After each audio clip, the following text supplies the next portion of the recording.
Venez, chantons avec allégresse à l'Éternel, poussons des cris de joie vers le rocher de notre salut. Allons au-devant de lui avec des louanges, faisons retentir des cantiques en son honneur.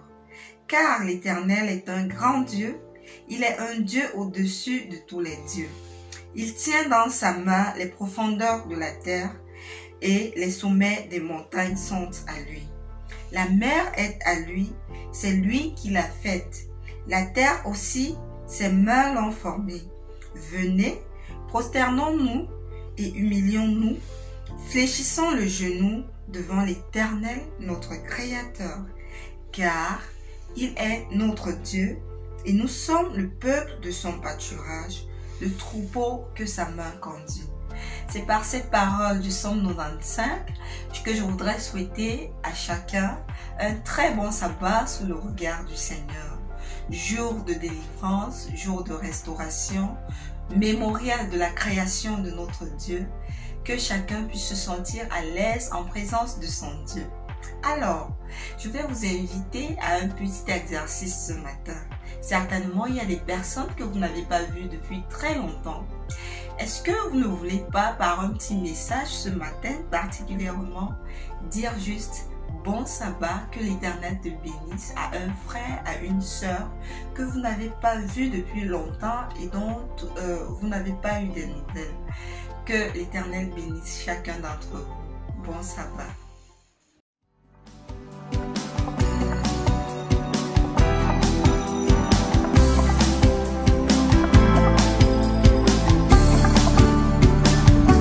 Venez le célébrer, son grand amour, venez le chanter.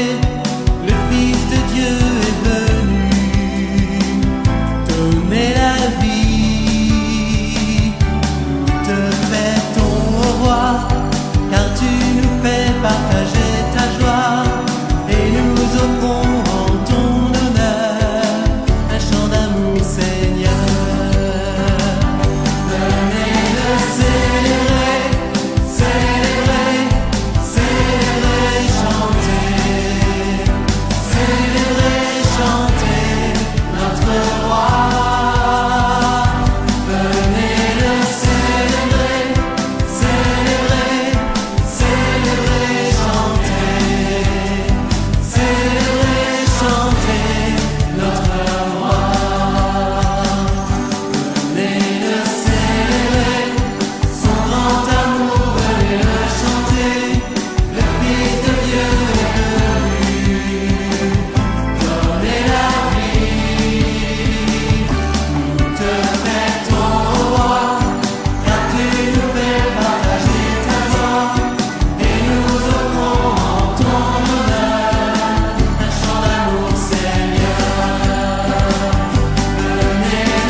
Jésus seul est mon espoir, lui ma lumière, ma force, mon chant, pierre angulaire, solide rempart. Même quand l'orage devient violent, oh quel amour, oh quelle paix, les luttes cessent, la peur se tait. Mon réconfort, mon plus grand bien. Dans l'amour du Christ, je me tiens. En Jésus seul, Dieu s'est fait chair. Dans un enfant au cœur, mystère, second d'amour, de sainteté, haï par ceux qu'il va sauver. Jusqu'à la croix, il s'est livré. Sur lui la colère est tombée. Tous mes péchés, il les a pris. Par la mort de Jésus, je vis. Oh, oh. Là dans la tombe, il reposait, lumière vaincue par les ténèbres. Quel jour glorieux, il apparaît, et d'entre les morts il se relève. Et sur ma vie, par sa victoire, le péché perd tout son pouvoir. Il est à moi, je suis à lui, racheté par le sang du Christ. Oh,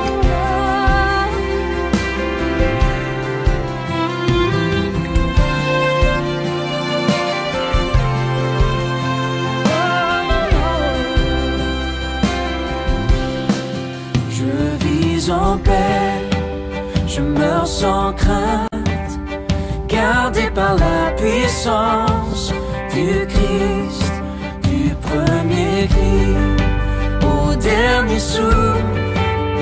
Jésus le maître de ma vie.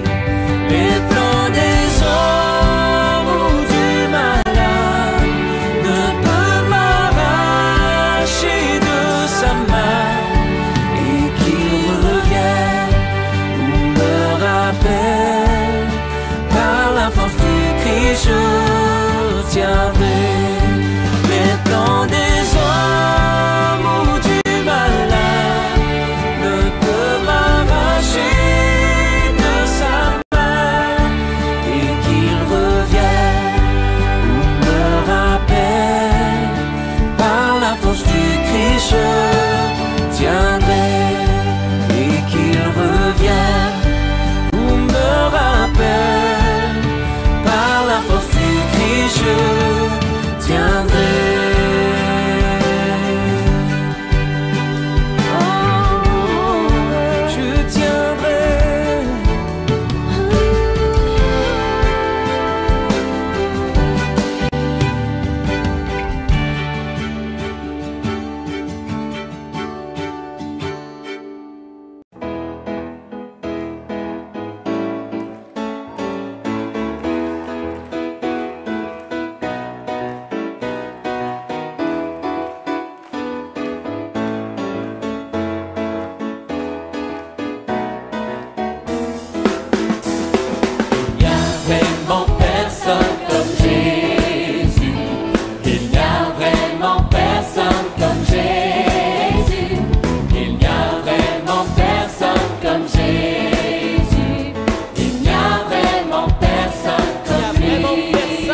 Christ est mon rocher, ma lumière et mon sauveur, je ne crains rien. Il est mon rempart et mon ferme soutien, de qui pourrais-je avoir peur? Même si la tempête fait rage, au plus fort de l'orage, si mon cœur est troublé, s'il venait à douter, accabler, Dieu ranime toujours mon courage. Et je suis consolé, et je suis consolé. Mon âme espère en l'Éternel, mon âme espère en l'Éternel, qu'un chant de Jésus mon Dieu du ciel, qu'un chant c'est le Dieu du ciel, mon âme espère en l'Éternel, mon âme espère en l'Éternel, mon âme espère en l'Éternel, qu'un chant c'est le Dieu du ciel, qu'un chant c'est le Dieu du ciel, mon âme espère en l'Éternel.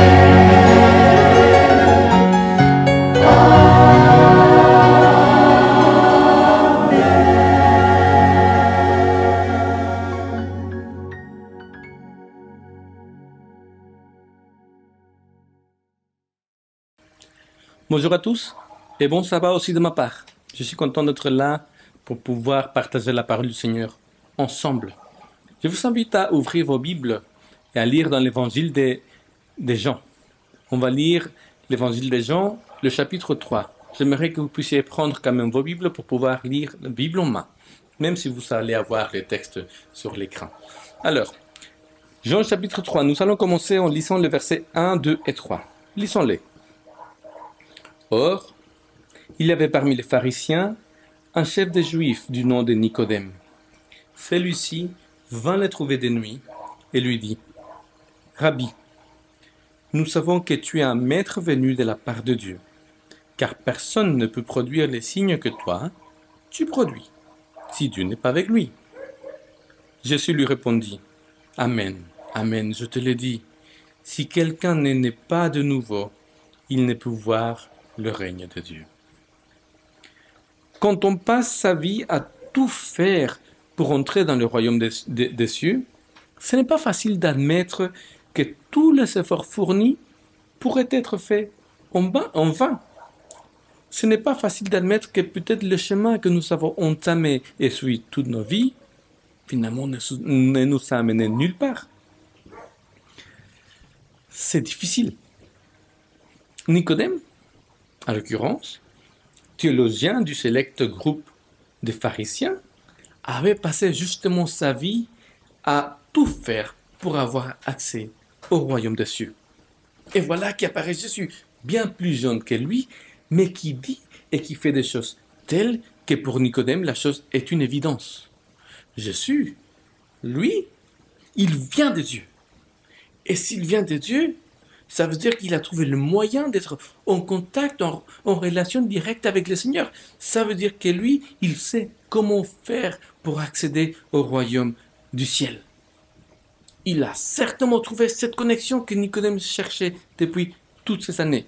Et même si les autres pharisiens n'étaient pas d'accord avec Nicodème, Nicodème ne voulait pas laisser passer l'opportunité de dire à Jésus, « Jésus, dis-moi comment faire pour accéder au royaume des cieux. » Il va aller le voir.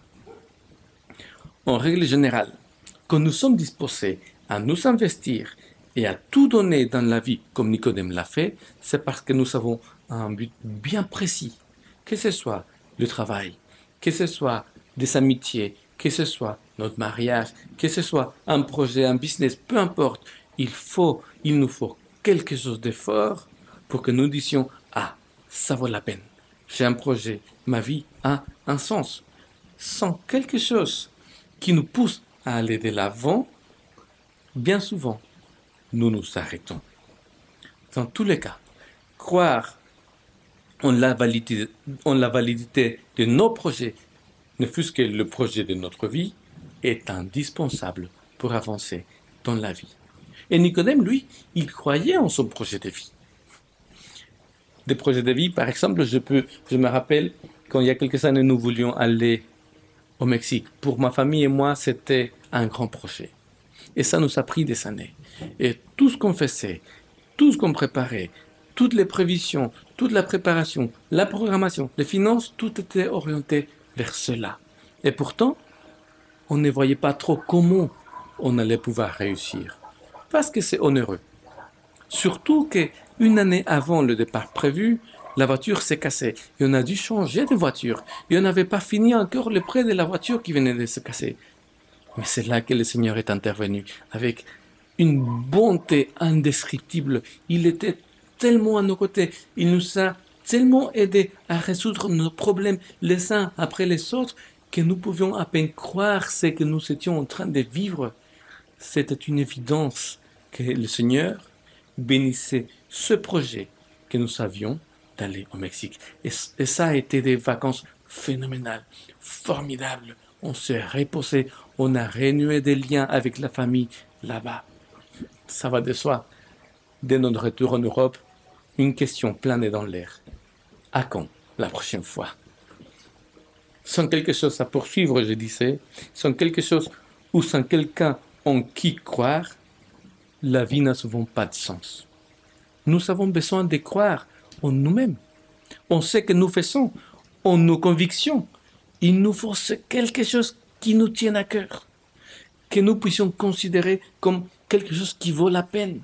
Nous avons besoin de tenir pour vrai quelque chose dans notre vie. De quelle vérité s'agit-il? Écrit la psychanalyste et écrivaine Julia Kristeva. Pas de celle qui se démontre, qui se calcule, qui se prouve scientifiquement.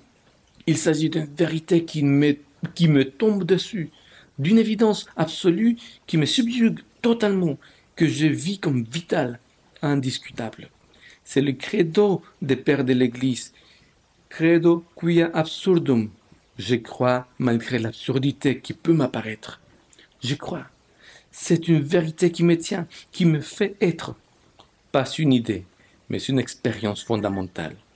Et si ce besoin de tenir pour vrai n'est pas satisfait, mes apprentissages, mes convictions, mes amours et mes actes se fondront.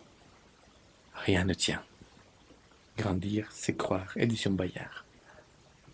L'être humain, absolument, a besoin de croire. Comme nous l'avons dit, Nicodème, en tant que pharisien, faisait partie de ces personnes qui ont non seulement des croyances et des convictions fortes, mais aussi qui ont un but bien clair et défini dans leur vie.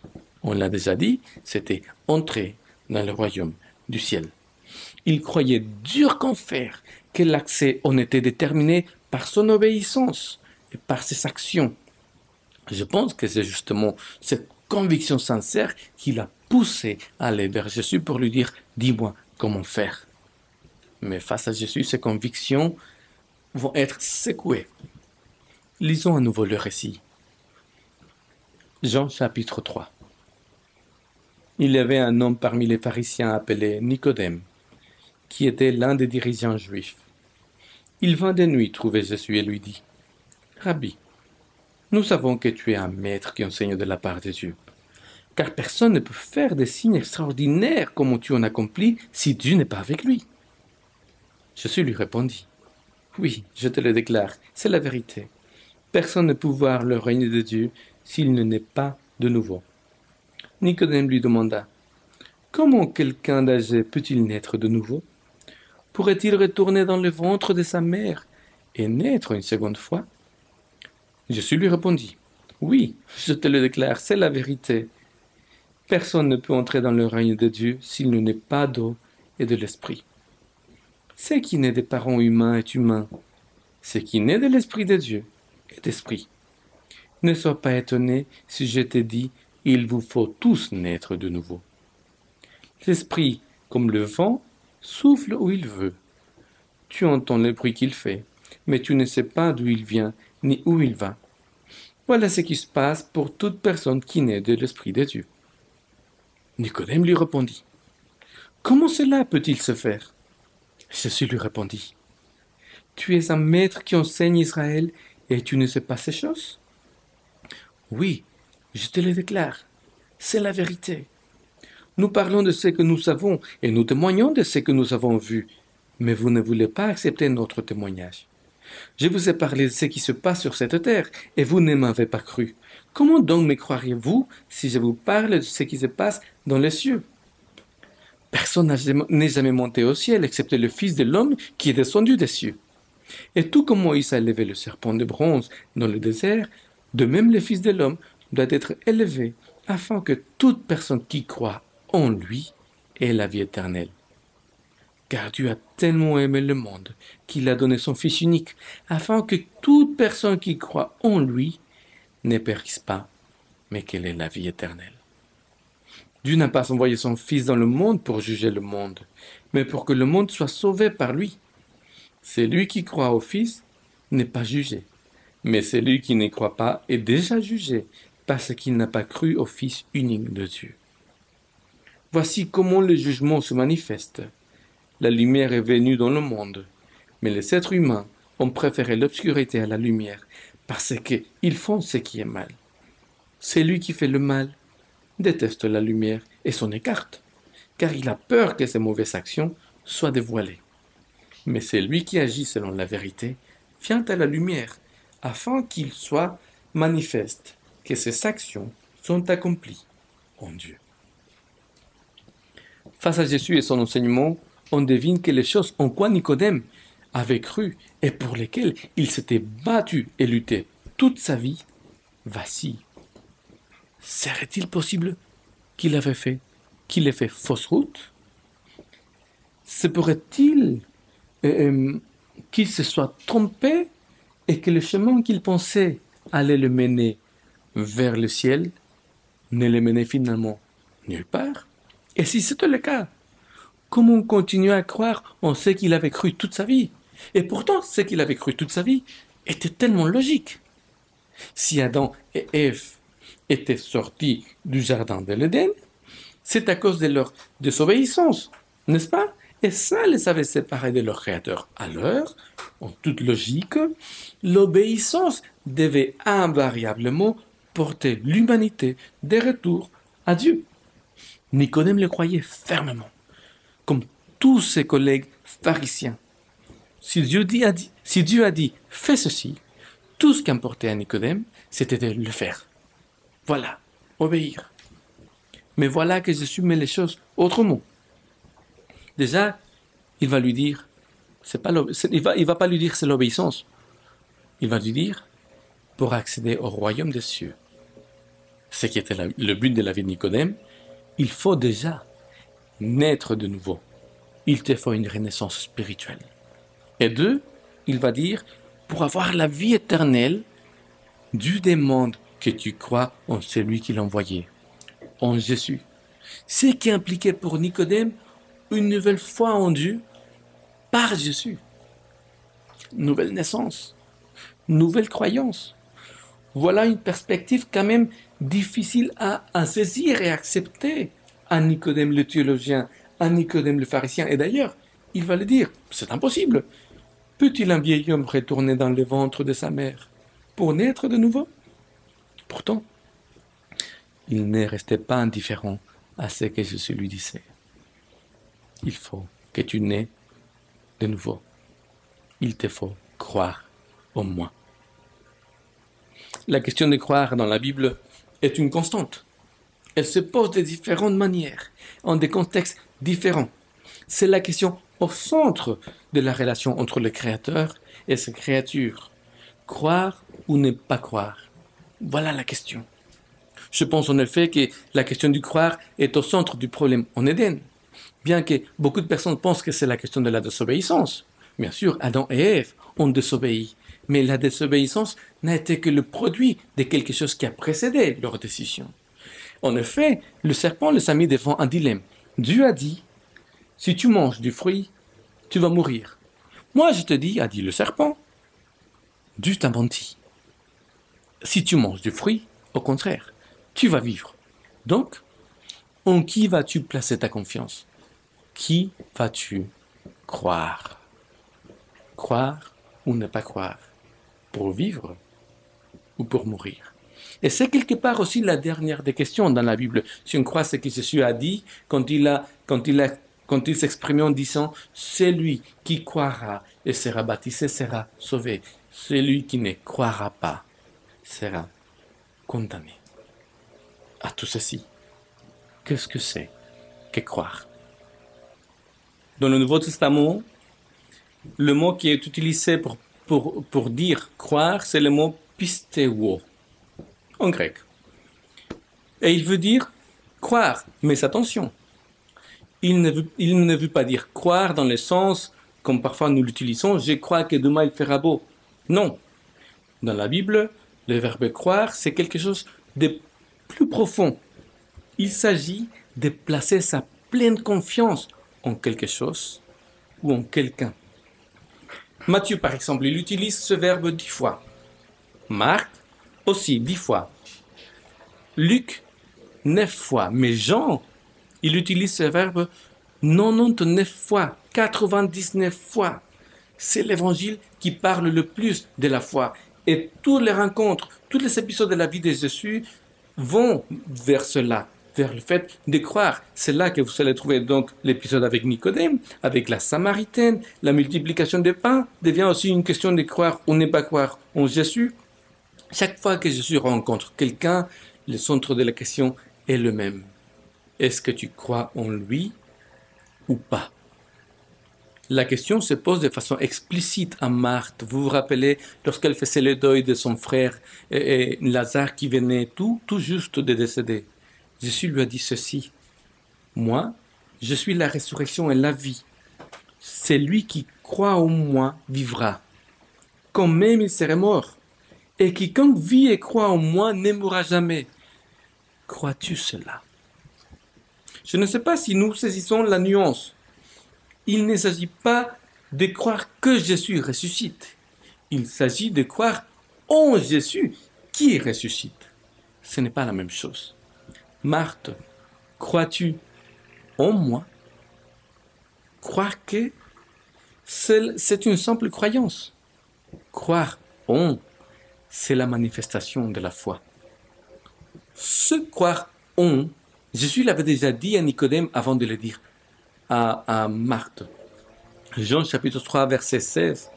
Car Jésus a tellement aimé le monde qu'il a donné son Fils unique, afin que toute personne qui croit en lui ne périsse pas, mais qu'elle ait la vie éternelle. Nicodème, il te faut croire au moins, même quand je t'ai dit qu'il te faut naître de nouveau. Voilà l'image. Naître de nouveau. Imaginons ceci. Imaginons un bébé qui se développe formidablement dans le ventre de sa maman, mais que le jour de la naissance, il y a quelque chose qui bloque. Il faut absolument que cet enfant puisse sortir de ce ventre pour que sa vie puisse continuer et s'épanouir. D'où que les césariennes, les opérations d'intervention césarienne ont été inventées. Et c'est formidable. S'il n'y a pas de naissance, il n'y a pas de possibilité pour une suite pour la vie de cet enfant. Quelque part, on dirait que c'est la même chose avec Nicodème. En tout cas, c'est ce que Jésus me fait comprendre quand il parle à Nicodème. Nicodème n'était pas le premier venu en matière de religion, de théologie ou même de foi en Dieu. Attention. Pourtant, au dire de Jésus, il lui fallait finir sa gestation spirituelle qui traînait, il faut le dire, depuis longtemps. Il lui fallait naître d'esprit. Qu'est-ce qui le bloquait? Je pense que le texte nous en donne quelques idées. En parlant à Nicodème, en effet, Jésus a lié la notion de la naissance à une nouvelle croyance ou pas tant au fait de croire, mais à une nouvelle façon de croire et voir les choses, d'accepter et de voir les choses différemment, les comprendre d'un point de vue spirituel et non plus d'un point de vue humain. Voilà comme il le dit à partir du verset 10. Jésus lui répondit, tu es maître qui enseigne Israël et tu ne sais pas ces choses. Oui, je te le déclare, c'est la vérité. Nous parlons de ce que nous savons et nous témoignons de ce que nous avons vu, mais vous ne voulez pas accepter notre témoignage. Je vous ai parlé de ce qui se passe sur cette terre et vous ne m'avez pas cru. Comment donc me croirez-vous si je vous parle de ce qui se passe dans les cieux? Nicodème, les choses que je veux te dire, que j'aimerais te dire, que je suis d'ailleurs en train déjà de te dire, c'est des choses spirituelles et tu ne pourras pas les comprendre que si tu nais de nouveau, que si tu nais de l'esprit. Jésus, en effet, avait déjà dit des choses spirituelles à Nicodème. Et d'ailleurs, il avait déjà des problèmes à les comprendre. La première chose qu'il avait dit, c'est ça. Il te faut naître de l'esprit. D'autres choses qu'il a dit, il faut croire en Jésus, en moi. Mais Jésus a rajouté encore d'autres choses. Il a dit, l'envoyé de Dieu n'a pas pour mission de condamner le monde, mais de le sauver. Ce qui veut dire que Dieu est décidément plus porté pour le salut des hommes que pour leur condamnation. Mais Jésus a encore dit une autre chose. Dieu n'éloigne pas de lui les humains qui agissent mal. Ce sont eux-mêmes qui s'éloignent de Dieu parce qu'ils ont peur que leurs mauvaises œuvres, leurs mauvaises actions soient dévoilées. Qu'ils soient dévoilés devant l'humanité. Ça peut sembler banal pour vous, mais pour un théologien qui comprenait le système judiciaire divin comme une attribution du salut sur la base de mérite qui devait s'acquérir par l'obéissance, tout ce que Jésus venait de dire était quand même bizarre. Alors, il est où le poids de notre obéissance, de nos actions? Et si à cela, vous ajoutez le fait que Jésus a dit, pour avoir la vie éternelle, c'est une question pas de faire, mais de croire en Jésus, il est facile d'imaginer que pour Nicodème, ça pouvait sonner comme un salut éternel bon marché. L'Église en question venait d'accorder son pardon sans condition à des jeunes qui avaient fait des grandes erreurs au sein de l'Église. Sur quelle base? L'Église avait pardonné sur une base toute simple. Les jeunes avaient confessé leur faute, leur erreur, et avaient demandé pardon. Et l'Église avait pardonné. Point.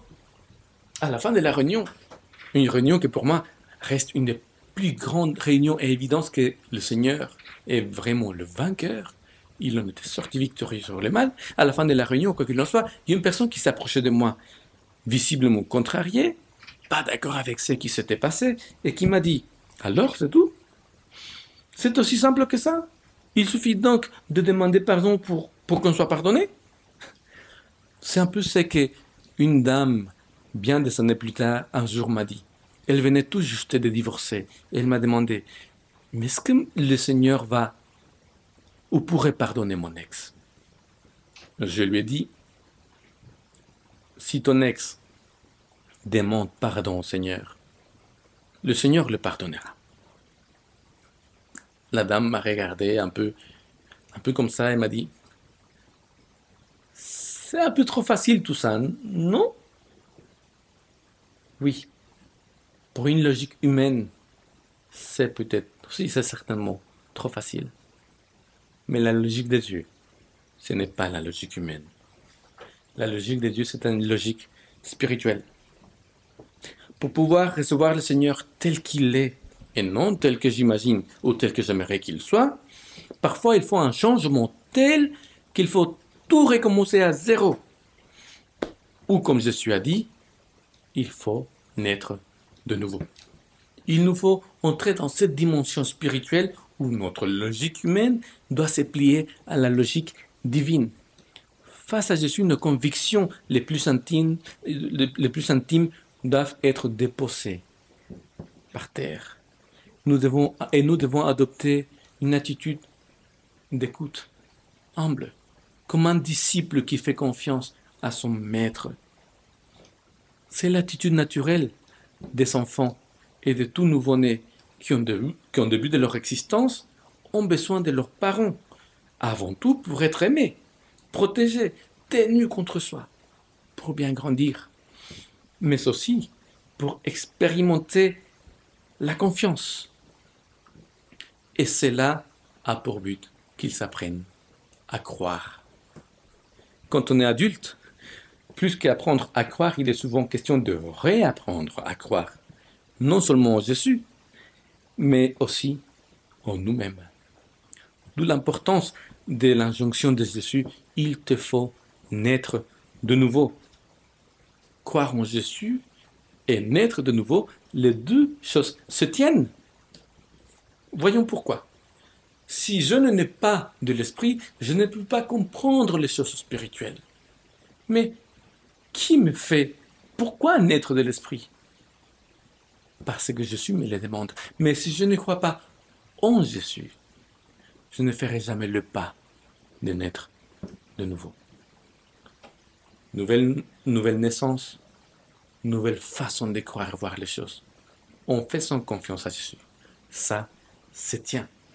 Il faut que j'accepte de vivre l'expérience au nom de la confiance que je dis avoir en Jésus. Croire en Jésus comme il le demande n'est pas une question facile, car il est question de mettre notre foi en lui, de nous abandonner à lui, de lui faire totalement confiance. Parfois, quand Jésus arrive dans nos vies, le plus difficile n'est pas tant de croire en ce qu'il dit ou même en lui, mais c'est plutôt de croire en nous, ou de croire à nouveau en nous. Combien de personnes retardent leur décision de baptême parce qu'elles disent « je ne serai pas capable de tenir mon engagement, je ne me crois pas capable de tenir un engagement tel ». Et combien d'autres passent leur vie en essayant d'être prêts pour pouvoir finalement dire « voilà, je suis prêt, maintenant je fais l'engagement, je passe par le saut du baptême ». Elles ne finissent jamais d'être prêts. Et pourtant, Jésus ne cesse de dire à tous ces Nicodèmes-là, fais-moi confiance, crois en moi, tu as besoin de naître de nouveau. Tu as besoin de recommencer, n'aie pas peur. Tu as peut-être fait fausse route toute ta vie, mais tu es là, je suis là, rien n'est perdu. Quelque part, l'invitation à naître de nouveau peut être comparée à un processus de résilience par lequel nous disons finalement « Je suis Seigneur en ton nom disposé de croire à nouveau que je peux recommencer une vie tout autre. » Croire en Jésus et accepter de naître de nouveau, c'est un peu comme ce processus avec Jésus par lequel finalement on comprend qu'avec lui, notre passé, peu importe ce qu'il en est de lui, ne sera plus la chaîne qui nous attache, mais plutôt le tremplin sur lequel nous rebondirons vers une nouvelle vie. Le philosophe Frédéric Lenoir, en parlant de résilience, a cité Boris Cyrulnik. Voici ce qu'il affirme. Une seule condition est nécessaire pour pouvoir entamer le processus de résilience. Avoir été aimé enfant, ne serait-ce que par une personne ou à un moment donné, de manière inconditionnelle. Cet amour vrai et profond nous aura apporté cette sécurité existentielle fondamentale dont nous aurons besoin pour avancer dans la vie. Nous avons besoin d'être aimés par une personne, qui qu'elle soit, de manière véritable, sans aucune attente ni condition. Nous avons besoin de savoir et de sentir que nous étions précieux à ses yeux pour pouvoir rebondir dans la vie. Frédéric Lenoir continue en rapportant une expérience qu'il a vécue. À 20 ans, alors que je travaillais bénévolement à Calcutta dans un mouroir, une léproserie et un orphelinat, on avait amené à Mère Teresa un bébé trouvé dans une poubelle. Les sœurs qui l'avaient récupéré quelques jours auparavant l'avaient nourri, soigné, mais rien n'y faisait. Il semblait se laisser mourir et n'ouvrait presque jamais les yeux. Mère Teresa l'a pris dans ses bras et pendant un long moment l'a dorloté, cajolé, lui a dit qu'il était beau et aimable, a joué avec lui en les câlinant. Au bout d'un moment, l'enfant a ouvert les yeux et a esquissé un magnifique sourire. Tous les témoins de la scène en ont pleuré. Cet enfant a ressenti, sans doute pour la première fois, un amour inconditionnel qui lui a donné envie de continuer à vivre. Les soins alimentaires et médicaux n'auraient suffi à le sauver. Il avait aussi besoin de se sentir unique dans le regard d'un autre, aimé, désiré, pour retrouver en lui la force de lutter. Le noir continue en disant « Les deux conditions donc pour pouvoir entrer en résilience sont d'avoir vécu une expérience d'amour structurante et ensuite, évidemment, de le vouloir. » Tout ceci fait résonner dans mon cœur ce que Jésus a dit à Nicodème. Il te faut naître de nouveau. Le chemin vers le Seigneur ne passe pas d'abord par la case « je dois faire », mais plutôt par celle qui dit « Dieu t'aime tellement qu'il a tout donné pour toi ». Suivi par les cases « je crois en Jésus et son amour » et l'autre « je l'accepte. Je veux vivre l'expérience de naître de nouveau. » Car Dieu a tellement aimé le monde qu'il a donné son Fils unique, afin que quiconque croit en lui ne périsse pas, mais qu'elle ait la vie éternelle. Le Seigneur veut vraiment ce qu'il y a de mieux pour toi et les tiens. Il le veut car tu es unique à ses yeux, car il t'aime d'une façon inconditionnelle et véritable. La meilleure et la seule manière de voir les royaumes des cieux, de tes propres yeux, n'est donc pas de croire que Jésus te sauve seulement, mais surtout de croire en Jésus qui te sauve. La question est, les crois-tu?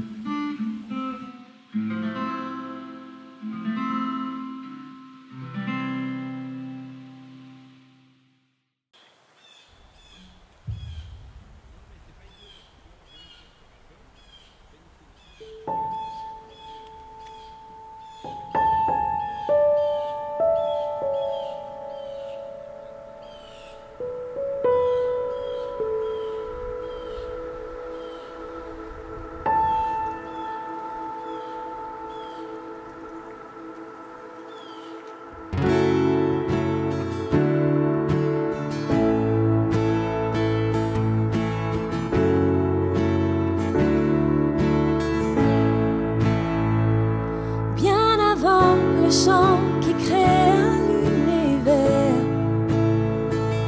bien avant l'esprit qui planait sur la terre, bien avant que tu me fendes la poussière. Tu rêvais du jour où tu pourrais m'aimer, bien avant les premiers battements de mon cœur.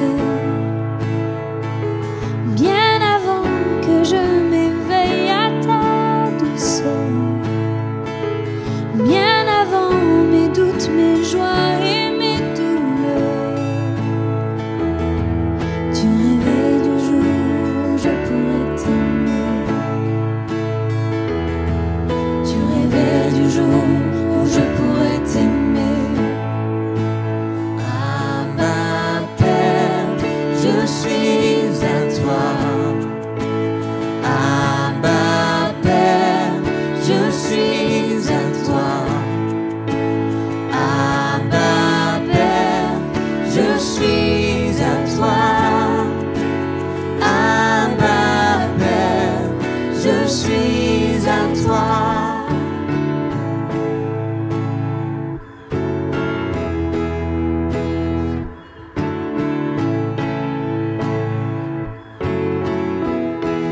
Bien avant que Jésus marche sur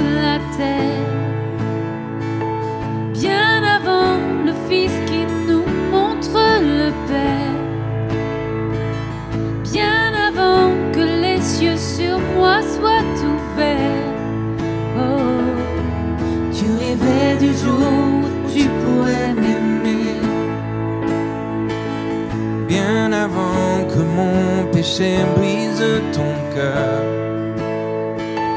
Bien avant que coule le sang et la sueur, bien avant les clous, le froid et la douleur. Tu rêvais du jour où je pourrais t'aimer. Tu rêvais du jour où je pourrais t'aimer. Abba Père, je suis à toi. Abba Père, je suis à toi. Abba Père, je suis à toi. Abba Père, je suis à toi. Abba Père, je suis émerveillé, saisi par l'immensité de ton amour pour moi. Abba Père, si grande est ta tendresse, ton cœur est grand ouvert et je viens plonger dans tes bras. Abba Père, je suis émerveillé, saisi par l'immensité de ton amour pour moi. Abba Père, si grande est ta tendresse, ton cœur est grand ouvert et je viens plonger dans tes bras. Abba Père, je suis à toi. Abba Père, je suis à toi. Abba Père, je suis à toi. Abba Père, je suis à toi.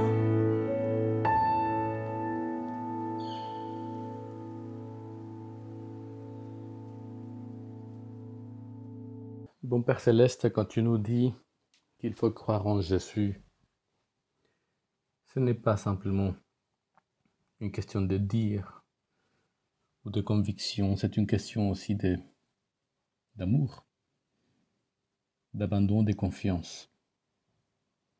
Seigneur, pour être sauvés, pour arriver au ciel, nous avons besoin vraiment de te faire confiance. Aide-nous à te faire confiance, à croire en Jésus, à croire en celui qui veut notre bonheur, à croire en celui le seul qui a les portes du ciel, qui a les clés du porte du ciel. Seigneur, que nous tous qui entendons ta parole, nous puissions te dire oui, on accepte le défi de vivre cette expérience avec toi. On accepte le défi de comprendre les choses autrement, de croire autrement, de te faire confiance. Aide-nous, Seigneur, à naître de nouveau. Et pour tous ceux qui n'avons pas encore fait l'expérience, Seigneur, que tu puisses, par ton esprit et avec amour, comme tu fais toujours, nous encourager à la vivre. Que nous puissions, Seigneur, recevoir, en recevant Jésus, la vie éternelle. Au nom de Jésus, je te le demande.